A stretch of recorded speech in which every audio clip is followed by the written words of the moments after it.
Right now, Pittsburgh's best sports show is about to begin. Call us or tweet us. We've got things to talk about on the Ireland Contracting Nightly Sports Call. Good evening, everyone, and welcome inside the Fan Cave. This is the Ireland Contracting Nightly Sports Call. Bob Pompeani here. Chris Mueller joins me via Zoom as he continues his rehab on his leg.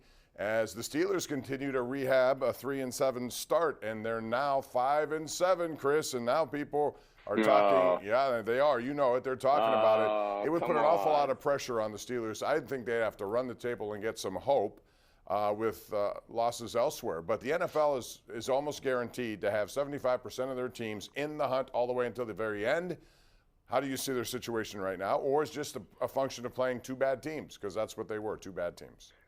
I mean, I do think it's a function more of playing two bad teams than it is anything else. You can call it three if you want to include the New Orleans Saints prior to that Bengals game, Bob, because I don't think they're a very good team either. I mean, don't we see that the proof's a little bit in the pudding here when it comes to who the Steelers were actually succeeding against in this 3-1 stretch? The one time they run into a guy who's a real dude in Joe Burrow at quarterback, even though they run for 100 yards and have their nice little 5-game 100-yard rushing streak, that dude, when the rubber meets the road, as Mike Tomlin likes to say, makes all the plays and kind of runs away from them in the second half. So I need a lot more convincing before I believe that they not only are they in the hunt in the playoffs. Like, I need a lot more convincing for that, but I also need a lot more convincing to believe that they are a deserving team to be talked about that way.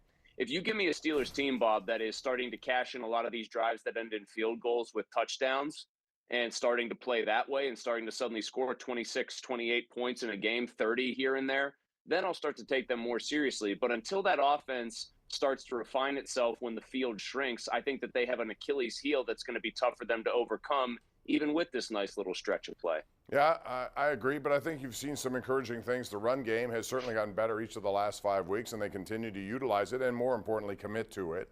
And when that happens, I think life becomes a little easier for any quarterback.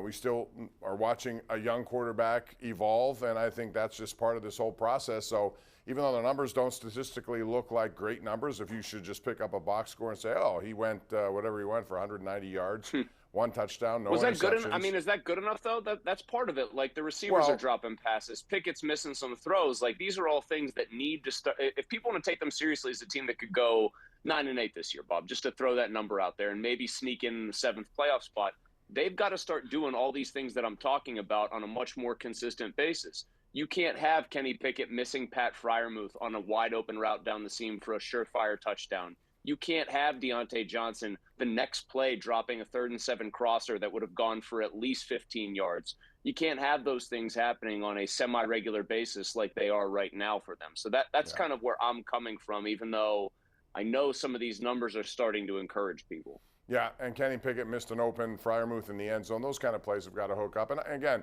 I think his progress is noticeable each and every week, and I think it'll bode well for them moving into next year. Whatever happens this year, though, it starts on Sunday when they have the Ravens, who are banged up, and we'll talk more about that. And Lamar Jackson may not go, and who knows when he may be ready. But right now, it looks to me like Cincinnati is emerging as the team. We'll get Chris's assessment of the top teams in the AFC. Want to hear from you?